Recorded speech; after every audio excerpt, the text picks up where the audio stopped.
In class, the boys organized a vote for the ugliest girl, and I ranked first. Among the names that voted for me, Simon's was conspicuously listed. I had secretly loved him for 6 years, seeing him as the brilliant son. With every stroke of his pen, he mocked my naive confession. Years later, during an interview on a TV finance channel, the host asked Simon if he had any regrets in life. Looking into the camera, Simon said, "In high school, I mistook a pearl for a fisheye and accidentally let someone else snatch her away. I've regretted it day and night for 7 years. But fortunately, she's still single, so I still have a chance." The someone else he mentioned was dining with me. Hearing this, the gentleman put down his knife and fork, pushed the finely cut Wagyu beef towards me, and said he needed to make a call. On the seaside balcony, he coldly ordered, "HY Group has reached Series C funding,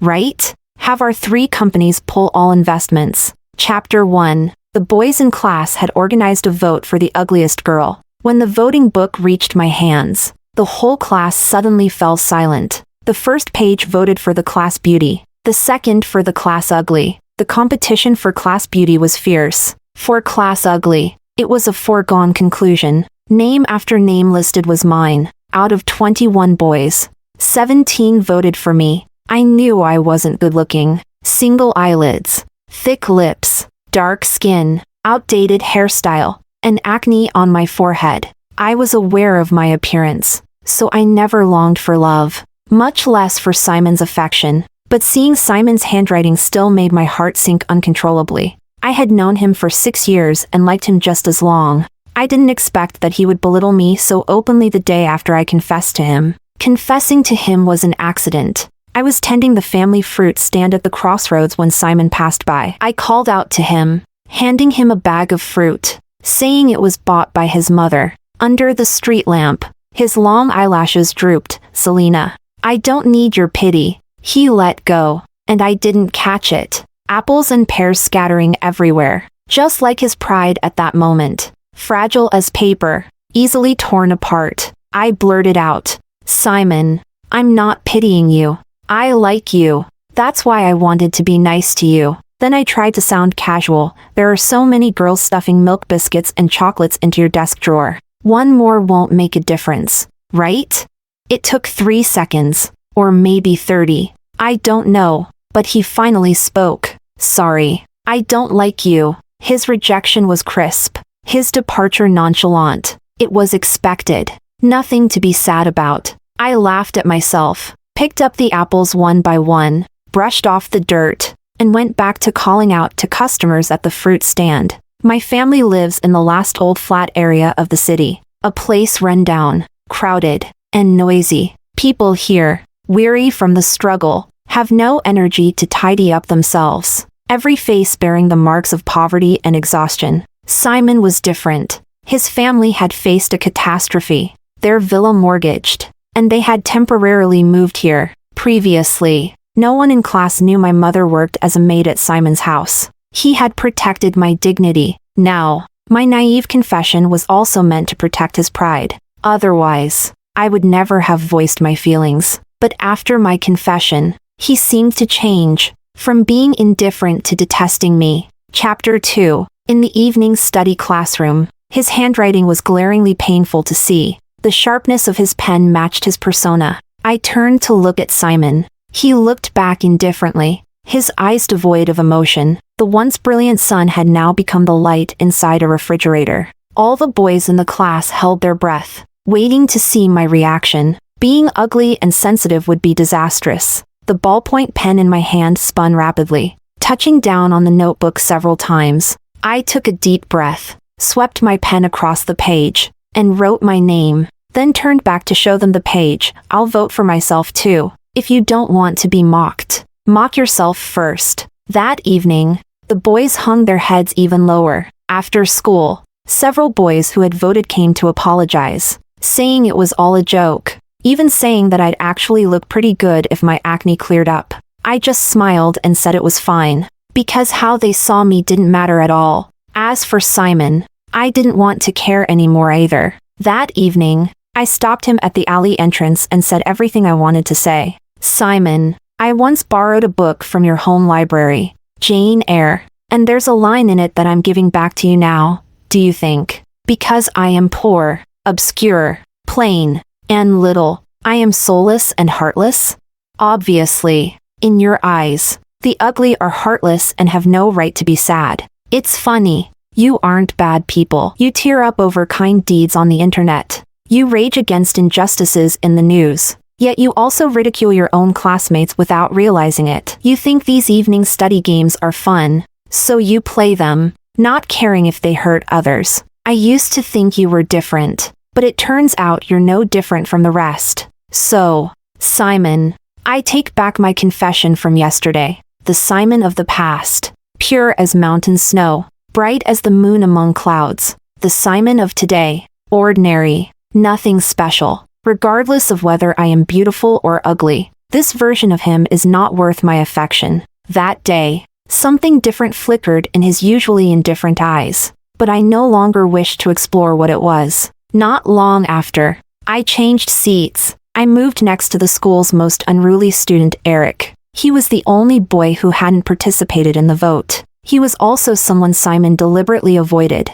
Chapter 3, Simon's Perspective. When Simon wrote Selena's name in that malicious and insulting voting book, the image that came to mind was Selena smiling at Eric. He didn't think Selena was ugly. He had seen Selena without acne before. She might not be beautiful, but she definitely wasn't ugly. Simon's mother once commented that Selena had a kind of aggressive, distinctively personal beauty in her bone structure, and suggested that with some growth and proper grooming, she could perhaps be a good candidate for an international supermodel. However, boys at Simon's age rarely appreciated such qualities. Selena was academically excellent, resilient, and possessed wisdom beyond her years. She always managed to diffuse others' teasing and taunts with just a few words. Once, when Eric treated the class to milk tea, a boy teased her saying, "Selena, with all that acne on your face, maybe you should skip the milk tea?"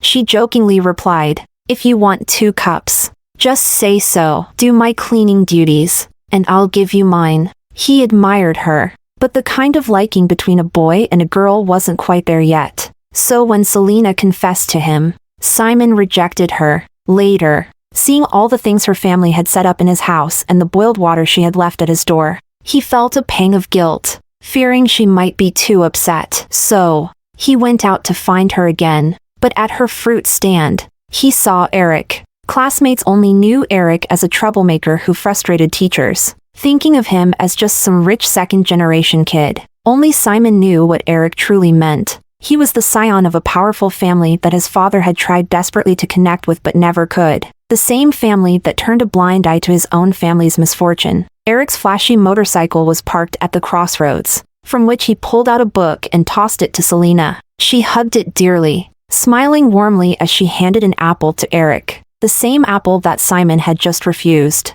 Eric, a young master born into wealth, not only took it but, without even washing it, casually wiped it on his clothes and took a big bite. In the dark, lying on that old wooden bed, Simon stared at the silhouette in the opposite window, pondering that question again. Is Selena ugly?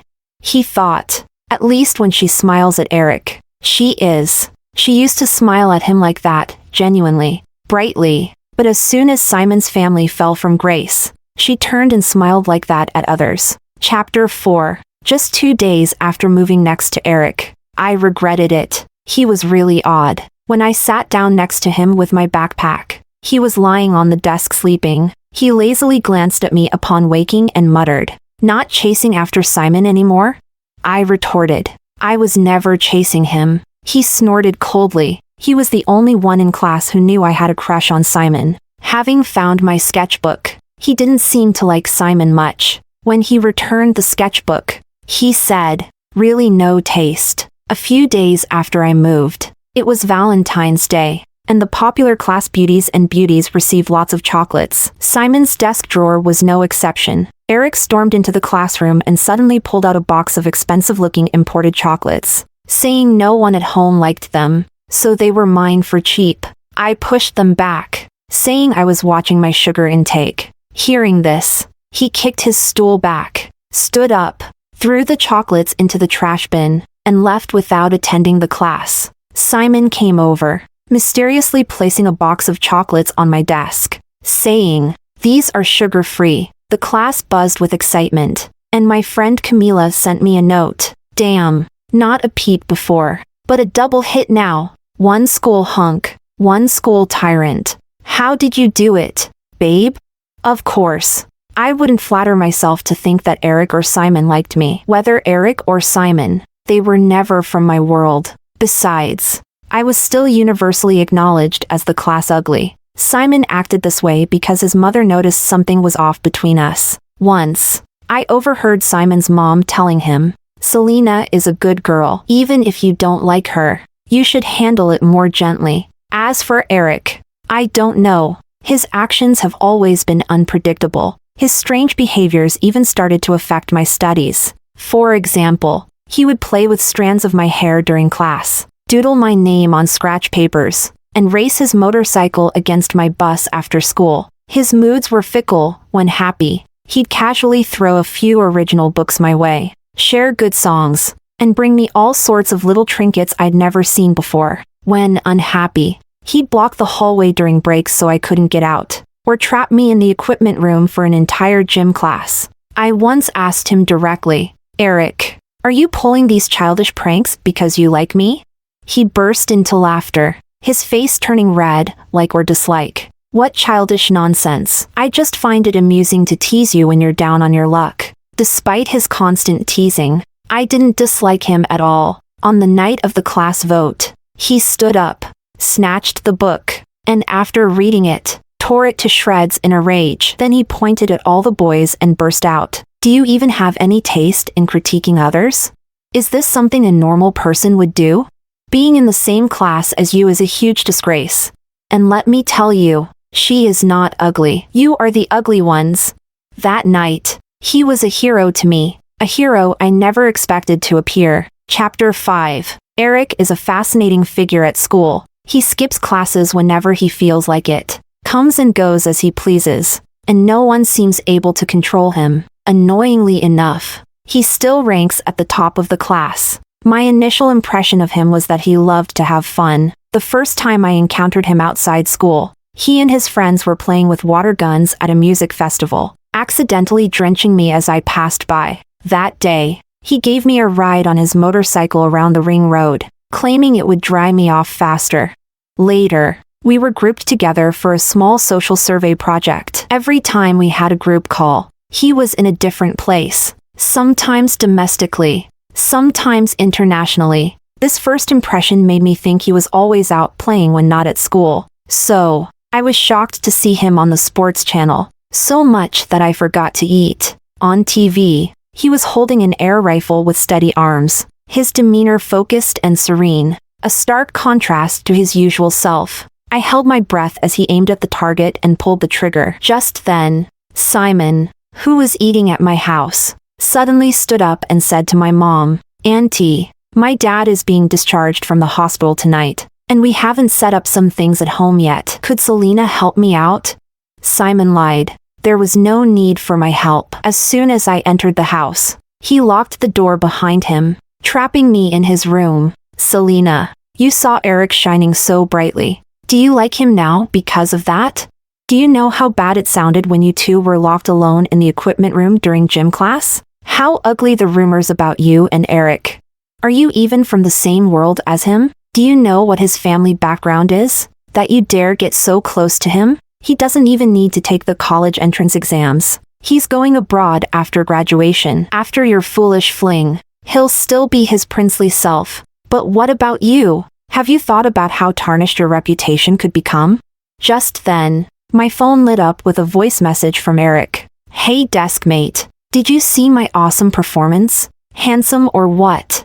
I'm outside your house. Come out. Let's go get some skewers." The old building had poor sound insulation, and his voice was loud. We heard everything clearly inside. Before I could react, I heard my mother's voice. "You're Selena's classmate, right? She's helping out at Simon's place across the door." After a moment of silence, I heard Eric say coldly, "Is that so? Then I'll head back first." The alley returned to quiet. But my phone beeped again. Eric, come out.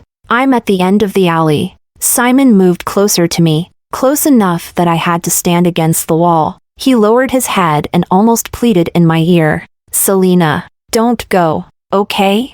Chapter 6. When I reached the alley entrance, Eric was leaning against his motorcycle, holding his helmet. Seeing me, he coldly said, "Get on." That day, he drove very fast. He sped for dozens of kilometers to the seaside before stopping. Once he stopped, he immediately dragged me toward the beach. He pulled me so hard it hurt, and my attempts to break free were unsuccessful. Eric, what are you doing?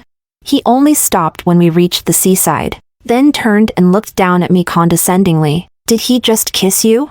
I trembled inside. Don't talk nonsense. Simon had indeed been very close to me. But kiss me? How could that be? Eric reached out and lightly touched the corner of my lips. I saw your shadows on the window. I turned my head away to avoid his fingers. Eric, why are you always so inexplicable? Just like last time, during the first aid training in gym class, I was grouped with Simon, and you just locked me in the equipment room. Every time I talk a bit more with Simon, you get angry. I asked him the same question again. Do you like me? Eric's calloused fingertips gently traced my lips. Kiss me, and I'll tell you. Under the moonlight, his eyebrows were like stars, his eyes deep as pools. Perhaps it was the beautiful moonlight, perhaps the gentle sea breeze, perhaps his enchanting voice, or maybe something else. But a string in my heart trembled. I gently grabbed his shirt, stood on my toes, and moved towards his slightly parted lips, awkwardly closing the gap. The moment our lips touched, he tensed his arms instantly, one hand pulling me close by my waist, the other gripping the back of my head, kissing and biting my lips with frenzy. I don't know how much time passed before he finally let me go. That day, we returned very late, our hair and clothes carrying the scent of the sea. When Eric dropped me off at the alley, Simon was under a street lamp. It was the day Simon's dad was discharged from the hospital. Next to a taxi, Simon and his mom were helping him into a wheelchair. Simon glanced at us, his expression somewhat shattered. Following Simon's gaze, his father saw Eric, suddenly became agitated, and rolled out of the wheelchair to crawl and kneel before him, touching his shoes with a hoarse voice. Sir, I beg you, please, please help our corporation. Simon desperately tried to pull his dad up. Dad, don't beg him. It's useless. Eric coldly withdrew his foot, told me sleep early, see you tomorrow, and then mounted his motorcycle and roared away. Chapter 7. Late at night, I sat in front of the mirror, looking at my reflection. Single eyelids, thick lips, dark skin, though my acne had cleared up quite a bit. Still, far from beautiful. I remembered that music festival, the men and women around Eric, all of them good-looking and stylish, each girl prettier than me. That day, wearing a volunteer's white t-shirt, soaked by water guns, my clothes became see-through. Eric gave me his jacket to wrap around myself and suggested taking me for a ride to dry off. In the eyes of those girls, I saw jealousy, mockery, and disdain. One girl said, Eric, just give her my jacket. No need for such a fuss. Another guy joked, Eric's taken a quirky turn in his taste for women. From a worldly perspective, I'm far from a match for Eric, whether in looks, family background, or personal achievements. Seeing Simon's dad humbly kneeling and begging him, and Eric not even bothering with a courteous reply, I was jolted by the realization of how distant his world was from mine, far beyond my imagination. I remembered Simon's words, after your silly fling, he'll turn back into his princely self. But what about you? Eric and I are not from the same world. He was born in Rome, able to live as he pleases, carefree. But me, other than struggling through the massive competition of the college entrance exams, I have no other path. So the next day, when Eric came to take me out again, I refused. I said, the college entrance exams are coming up. I don't have time to go out. He paused, then said, then let's go study. Me? He took me to his home, a place at the foot of a mountain with a guardhouse. From the guard to the hillside villa passing a lake, woods, and a vast lawn. Once, Simon's dad took Simon and me hiking and pointed out this place to us. He said, "People living there can change others' lives with just a few words." Now here I was, standing in this opulent setting, feeling utterly out of place. Eric took my hand and without further ado, pulled me into his world. He spoke to the middle-aged man who came to greet us at the door. "Uncle, have the teacher come over and give my girlfriend some extra tutoring in physics. That's the only subject she's a bit weak in." That day, I attended a physics class in a state of extreme shock, confusion, and apprehension. Throughout, he propped his chin on his hands, watching me with amusement. From time to time, he'd pour me a glass of water or bring over a fruit plate. Eventually, he cornered me in the chair, his breath warm against my ear. "Have you studied enough today? If so, shall we do something else?" I pushed him away, my face burning. "Your parents will be back soon, right? I should go." He gently bit my earlobe. "They're abroad right now." I immediately jumped up. That meant I needed to leave even more urgently. He wasn't annoyed, though. He just pecked my lips lightly, called me heartless, and then took his helmet to escort me back to Fumin Lane. After he left, I stood at the dilapidated entrance of the alley looking back towards his house, realizing for the first time the vast disparity in which we lived. This disparity, Eric seemed indifferent to, but I found it hard to ignore. Why he liked me, whether it was just for the novelty, and how long this novelty might last, I didn't know. I just kept telling myself, live in the moment, and don't worry about things that haven't happened yet. Chapter 8. I never expected this day to come so soon. It all started when Simon's dad came to see me. That day, he sat uneasily in his wheelchair, took a long time to muster his words, and finally said what he wanted to say. "I heard that Selena and Eric are seeing each other. Eric is very fond of Selena and grants her every request." My dad's face turned sour upon hearing this. "That's not true. I haven't heard anything about it." My mom, rolling her yarn, stayed silent. I clarified, "Uncle, Eric and I are just classmates. Nothing more." Suddenly, Simon's dad grabbed my clothes, struggling to speak. "Selena, I always treated you well. Hasn't he? Can you help me? Just one word from his family, and our corporation could be saved. Could you talk to Eric for me?" I looked at him uncomfortably. "Uncle, we are just students, and what you're asking is too big. Even if Eric says something, it wouldn't count. You need to speak to someone in charge in his family." Simon's dad insisted. "Eric is their only son, and they've been grooming him to take over. They cherish him deeply. If he could just mention it casually during a meal, it might just save our entire group." "Selena, this isn't just about me. It involves your aunt, Simon, and thousands of people in our corporation." That night, I tossed and turned. My mom had been a housekeeper at the Simmons family for 6 years, and I had been reading books in the family study for just as long. Simon's parents had always treated me well and broadened my horizons. Shouldn't one be grateful?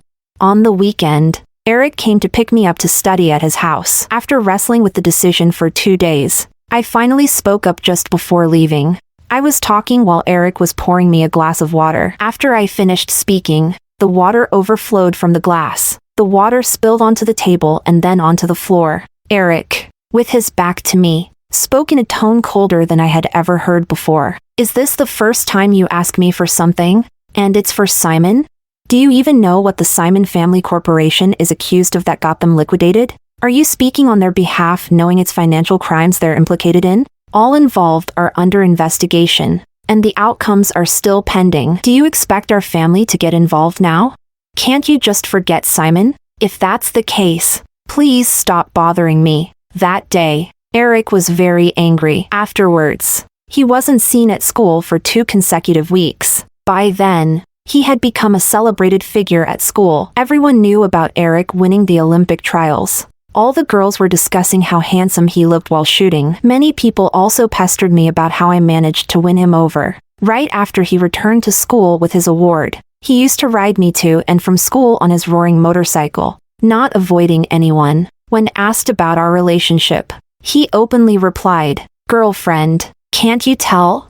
Now, staring at the empty seat next to me. My heart also felt a huge void. Later, I sent him a message apologizing and explaining, but he didn't reply. The next time I saw him was at the 100 days pledge ceremony for the college entrance exams. He walked across the vast playground, accompanied by a girl so beautiful she seemed to glow. At that moment, I was on stage speaking on behalf of all students, and his arrival immediately caused a stir, with everyone craning their necks to see him. Seeing that he was with another girl, they looked curiously at me. He and the girl stood at the bottom of the stage, looking at me as if I were a stranger. I fought back tears in my eyes as I led the oath with all the students. I was born on a mountain, not a stream. I wished to look down on mediocrity from the peak of the summits, while the students pledged with fervor. He remained silent. That day, he stopped me at the school gate to tell me he would be going to Stanford for college. I said, "Congratulations. Are you still aiming for Tsinghua?"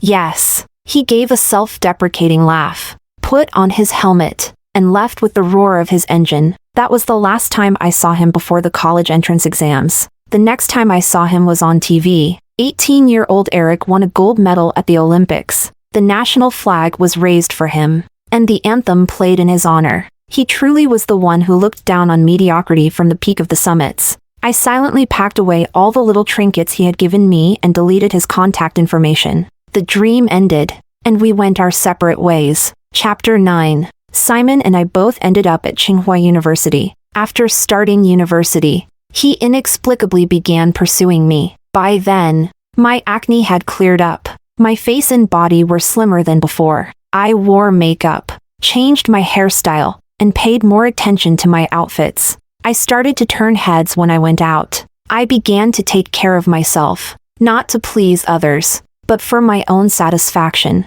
to feel more confident and happier. My roommate said, "You're not the traditional pale, young, and slim type of beauty, but rather a distinctive, wild, and flavorful kind of beautiful." I told them I was once voted the ugliest in my class, and they were incredulous. "How is that possible? You're the one who gets chased by photographers in the streets. Was that a class of hidden dragons and crouching tigers? What kind of taste was that?" I laughed and said, "Don't believe me? Ask Simon from the finance department next time. He voted for me too." That set them off even more. "No way. So now he's pursuing you so openly. Is he schizophrenic?" I just smiled and didn't respond. Simon's family managed to pull through in the end. Only the senior executives were arrested. His dad was fine, and the corporation resumed its operations. However, Simon refused to move back to the villa and continued living in Fumin Lane. When on vacation, he'd often come over to my place for meals. He went out of his way to treat me well, and he apologized hundreds of times. He said, "I was blinded by jealousy and acted like a jerk. Every day you were with Eric was torture for me. I spent countless nights sleepless, and every time I saw you smile at him, it felt like I was dying. Can you give me another chance?" I accepted his apology but not his confession. Some things, once missed, are missed forever. Some feelings, once gone, are gone. Yet, he persisted, dedicating all his time and energy outside of his studies and business to me and my family. He said he believed in the persistence of dripping water wearing away a stone, and in the monumental effort of filling the sea and moving mountains. I said, "Don't get carried away with yourself." Chapter 10. During my junior year in college, two significant changes occurred in my life. First, the demolition of Fumin Lane ensured my parents no longer had financial worries. Second, I signed with an international modeling agency and earned my first significant income. After appearing in various fashion shows, both domestic and international, I had many suitors, but I had no desire to date. My roommate jokes, "Could it be that you met someone too dazzling in your youth, making it hard to be moved by anyone else now?"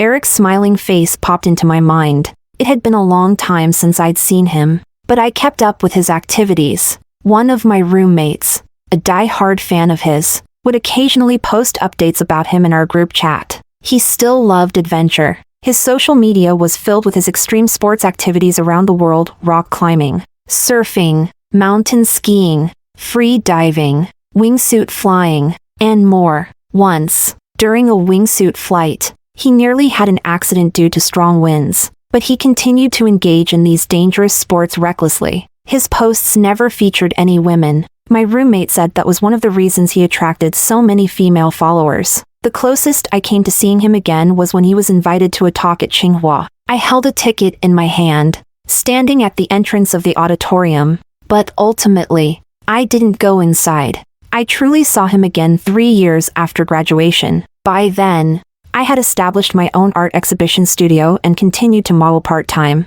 Once, while in Milan for Prada's new collection show, I saw Eric's latest Instagram post also located in Milan, which unexpectedly quickened my heartbeat. I was both excited and fearful about the possibility of running into him. As the spotlight came on, I walked out onto the runway. After many years, I saw him again, underneath the runway. He was dressed in a black shirt with a slightly open collar and casually rolled sleeves, exuding an air of elegance and maturity, very different from his high school days. When I spotted him, he was turning his head to speak with a girl beside him. That girl, whom I had seen 7 years ago, was still stunningly beautiful. He took off his jacket and handed it to her, then opened a bottle of mineral water for her. She looked at him with a smile, her eyes curved gently like the moon. A match made in heaven. I had naively hoped that his lack of posting women on Instagram meant he didn't have a girlfriend. 7 years had passed,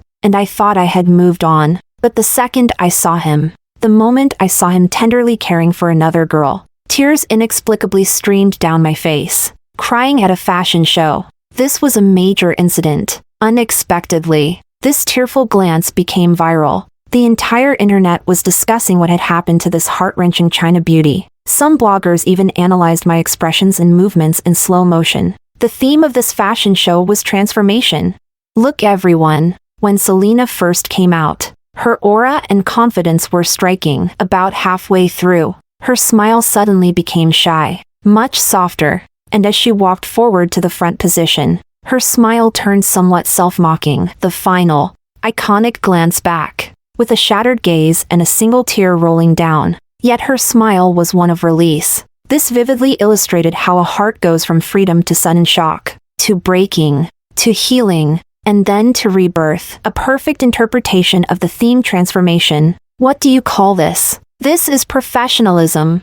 The top comment received over 10,000 likes. Fun fact, modeling is just a side job for this young lady. Her own art exhibition company is also a rising star in the industry. Moreover, she graduated from Tsinghua for her undergraduate and has an MBA from Peking University. A scholar walking the runway truly stands out, telling a whole story in 30 seconds with just her eyes. Her features are so unique. At first glance, you might not think she's very beautiful, but you just can't help looking over and over again. I'm about to fall for her.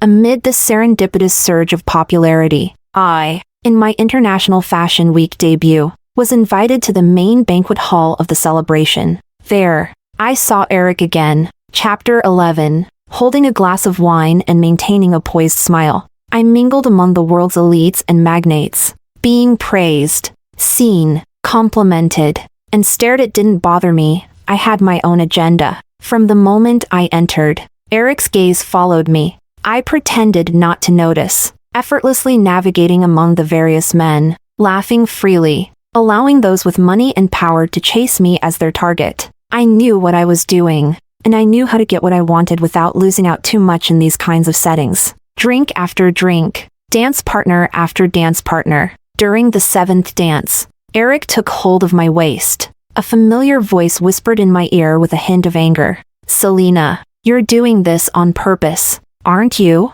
Intentionally catching his attention, intentionally provoking him. I casually draped an arm over his shoulder, my gaze hazy. Yes, I am doing it on purpose. Here in this glittering chaos, some are fish, some are bait, some are fishermen, each one purposefully playing their part. He tightened his grip around my waist, pulling me closer. Haven't seen you in years, and you've forgotten how to speak plainly. Haven't seen you in years, and Eric has learned to make wild accusations. He stared into my eyes like a hawk, his grip increasingly dominant. Where's Simon? Why didn't he come with you to Milan?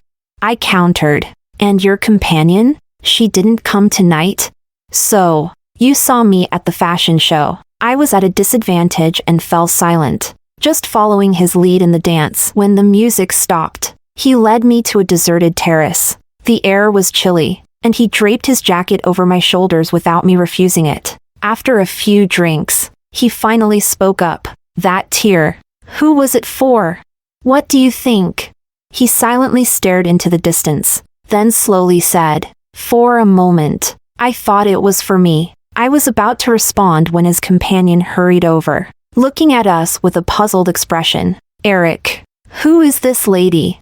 Eric paused for a moment before introducing. Selena, my high school classmate and ex-girlfriend. Laura, my childhood friend and fiancé. Suddenly, a cold night breeze swept through, chilling to the bone. Laura greeted me openly. So you are Miss Selena. Nice to meet you.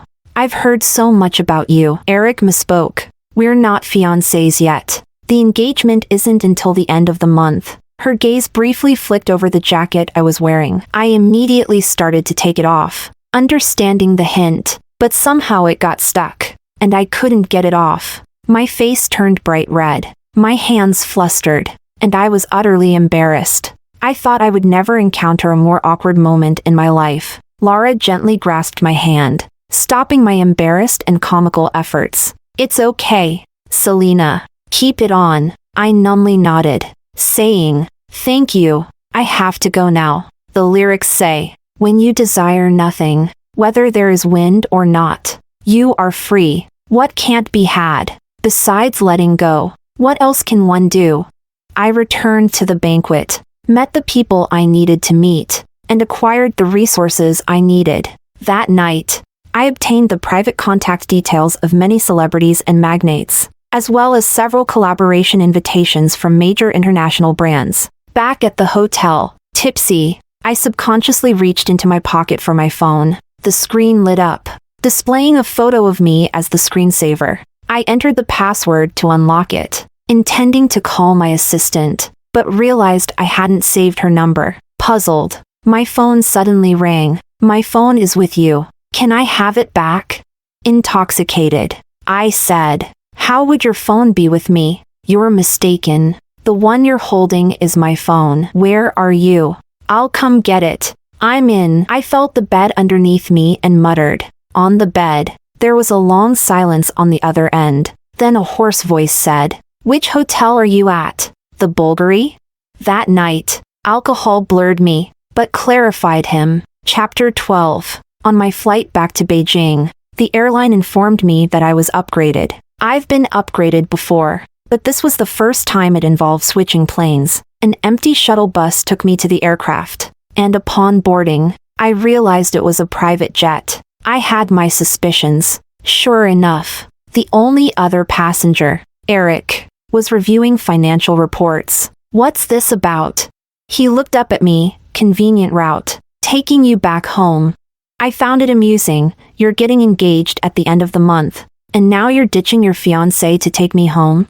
He simply replied, Yes. I turned to leave the plane, unwilling to entangle myself in a potentially harmful and complicated situation. However, the cabin door was already closed. Sit down, buckle up, and then we can discuss a business matter. I was taken aback, realizing we were actually here to talk business. Eric explained that his family wanted to donate a collection of artifacts to the National Museum. Items he had recovered over the years in Europe and America. Some were found in private hands. Others were acquired at auctions. And still others were donated by Chinese-American businessmen. There were a total of 361 pieces. This collection would have its own exhibition. He said, I want your company to handle it, controlling the surge of emotions inside. I immediately agreed. He chuckled. You agree without discussing the business terms?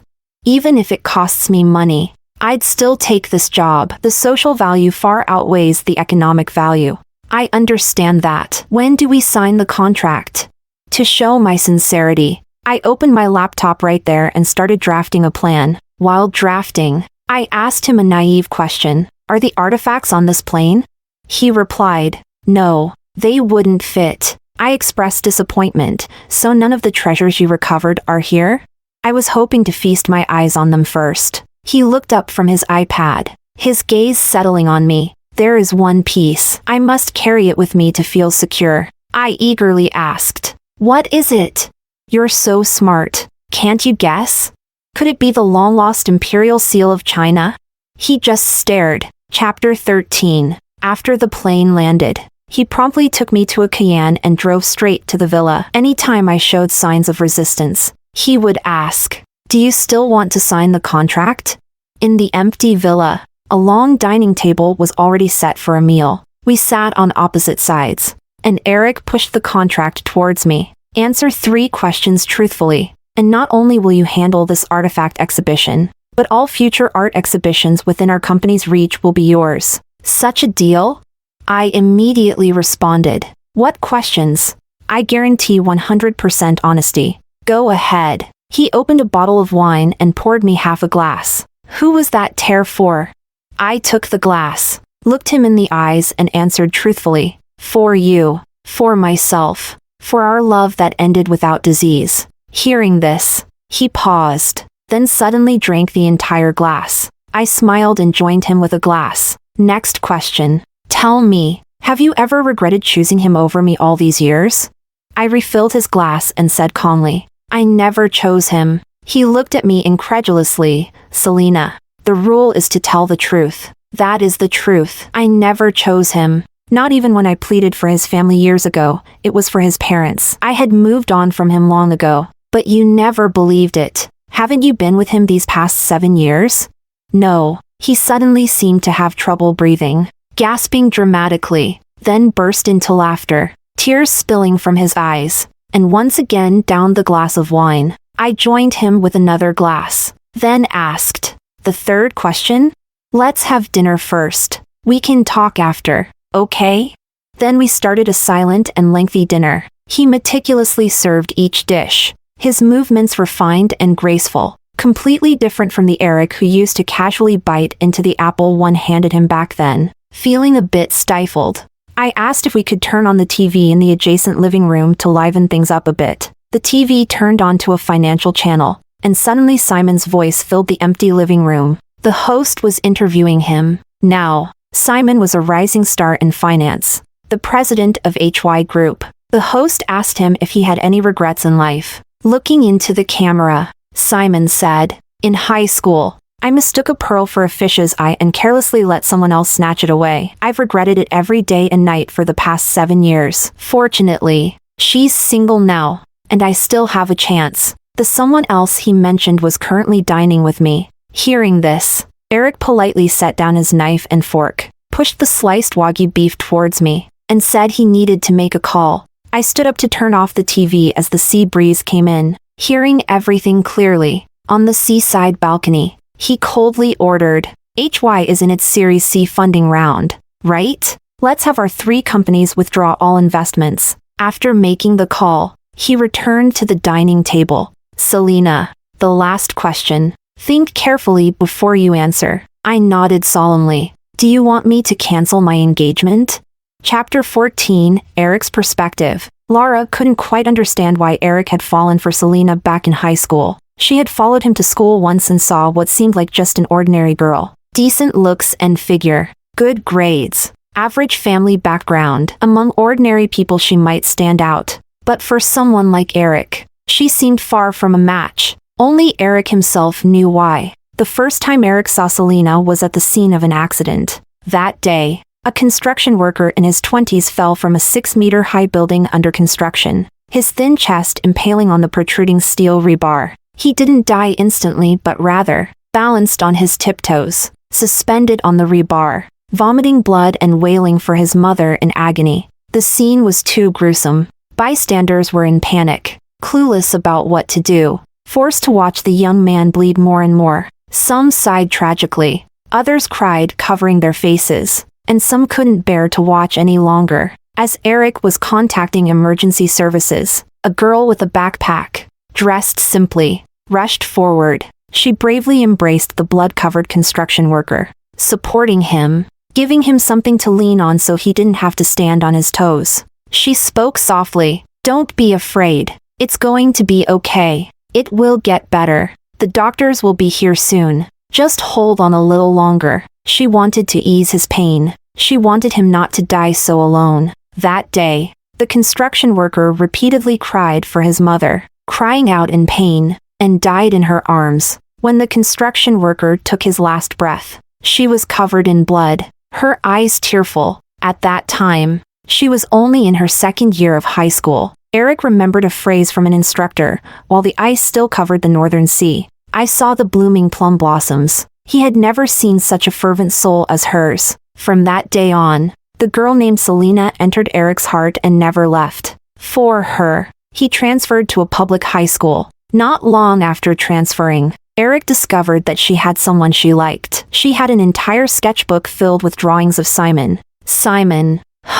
What was so great about him?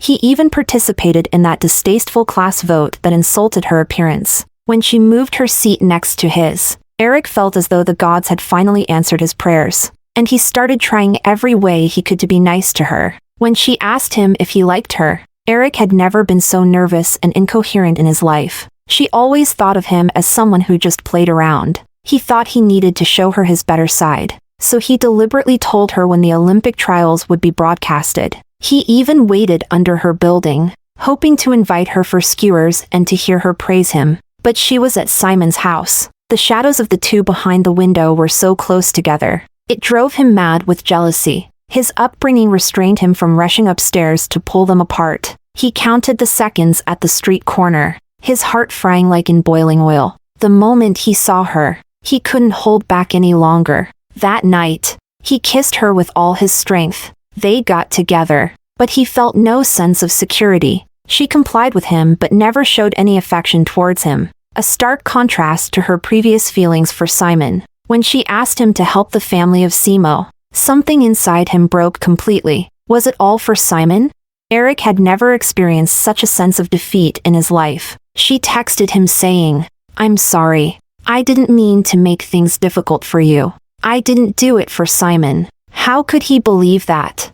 Those gently stroked drawings, those moments when she sneaked glances at Simon. He saw it all. When he returned to school, she was speaking on stage, and Simon was standing by her side, looking at her tenderly. He stopped her at the school gate and asked if she planned to apply to Tsinghua University, and she nodded. So, she still wanted to go to the same university as Simon. Thus, Eric let go. He devoted himself entirely to training for the Olympics. On the day he won the championship, he couldn't help but send Selena a message. "I heard you got into Tsinghua. Congratulations." She had already deleted him. Why? Just because he wasn't willing to help the family of Simon?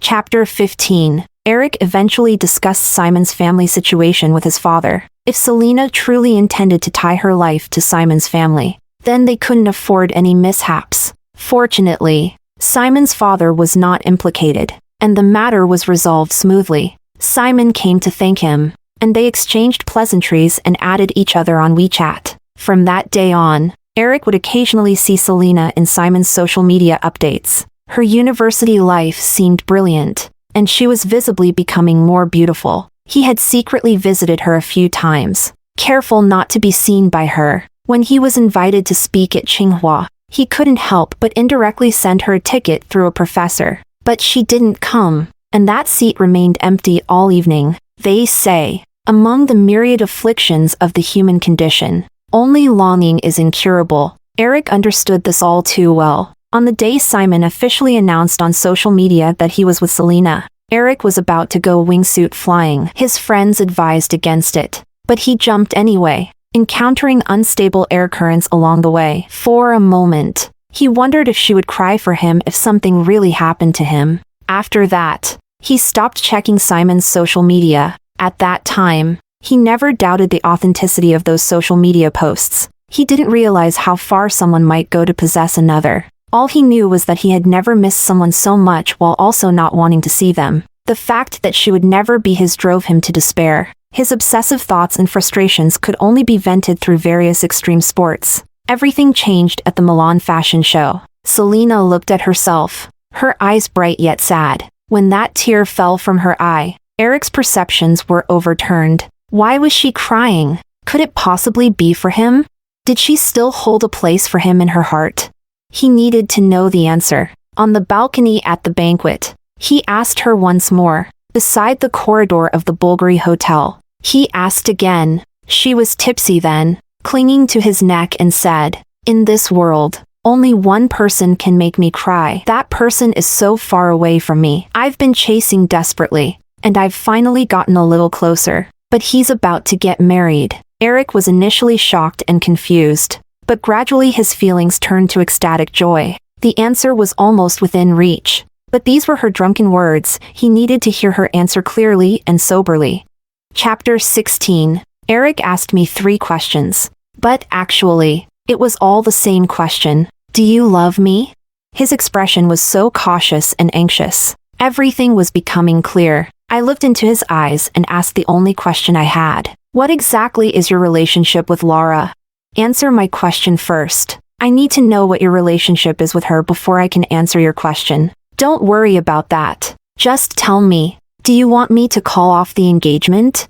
He stubbornly looked at me, demanding an answer without any concern for the consequences. I took a deep breath and answered seriously. Yes. I want you to call it off. I don't want to see you marry someone else. But my words were cut off by his kiss. Forceful, fierce, as if he wanted to devour everything. It was both revenge and compensation. I still had a bit of rationality left, reminding him of Laura, while kissing me intensely. He called Laura on speakerphone. Lara's voice came out anxiously. Cousin, how did it go? Did it work? If he's jealous, he definitely has feelings for you. Did my serial tactics work? What about what you promised me?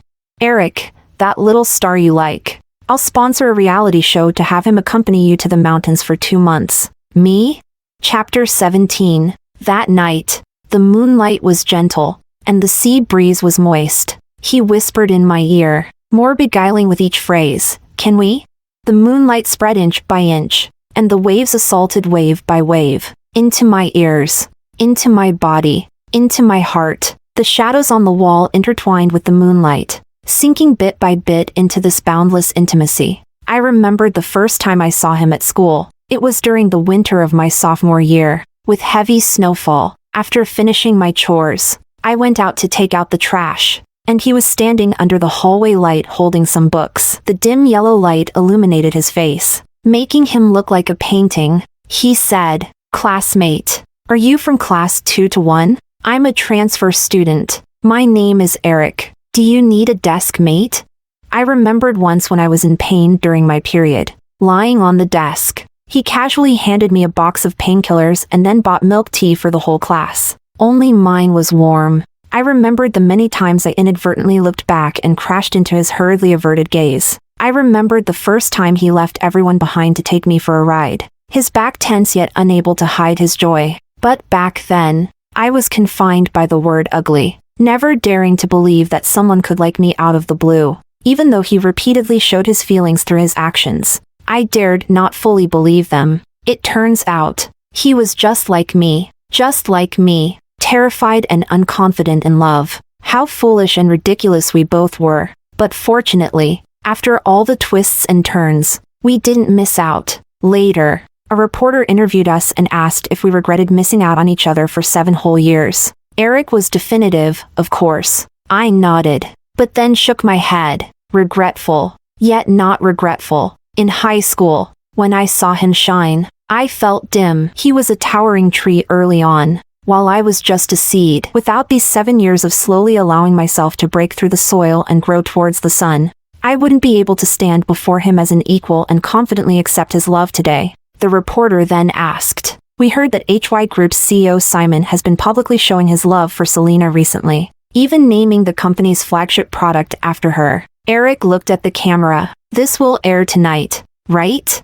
The cameraman nodded. Eric pulled out 2 red booklets marriage certificate. "Simon, take a good look at what these are. If you keep harassing my wife, I will take real action. You better think carefully." I said, "Cut that part." He replied, "No, let it air." "Why do you want it cut? Do you have something in mind?" "It sounds like a childish argument. It's beneath us." "I don't care. Are you sure you want our wedding announcement video to include him? He thought about it and shook his head vigorously. Chapter 18. Before the wedding. While standing on the seaside balcony, I asked him a question that had been buried in my heart for a long time. Eric, in high school, didn't you think I was awkward and ugly? Back then, all the boys in the class thought I was ugly. He answered, the first time I saw you, you were holding that construction worker covered in blood. At that moment, you were so dazzling that I couldn't even look at you directly. Later, I watched your profile for a whole year, and how many times you appeared in my dreams. You'll never know. I matured early, and I knew that the standards of beauty and ugliness are subjective and ever-changing. Judging people by their appearance is crude and shallow. I also know that a beautiful face will eventually fade with time, but a beautiful soul will never lose its radiance. The most important thing is, you have to believe me. The person I choose must be the best one in a million.